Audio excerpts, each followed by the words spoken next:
Now, a seam guide is usually a piece of metal that comes with your sewing machine or that you can get for your sewing machine.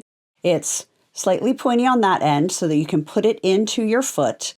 And then this part is curved and it rests on the fabric and it moves like this so that you can use it as a guide on top of your fabric, just like you would use guide marks if you were stitching close to an edge and you could see your needle plate. Check your instruction manual to see if you have this and how it works on your machine. But for mine, there's a little hole on the side of the foot and it just slides right in there. And then I can just push it to be a variety of distances from the needle. And then you can see it's coming out over on this side. So it just goes right through. So now we're going to use this seam guide to stitch the 1 inch down the center of this block.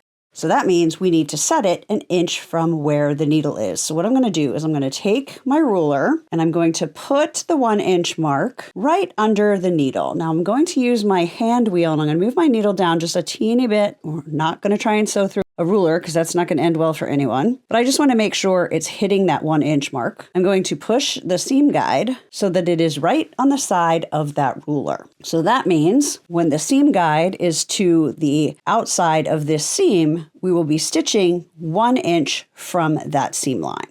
So now I'm just going to sew straight and I'm going to run that guide just to the side of that seam. And when you're sewing with a seam guide, you want your eyes over here on the guide, making sure it's staying where you want it to be and not on your needle. Because if you look at your needle, you might start pivoting your fabric and then your line might not go straight.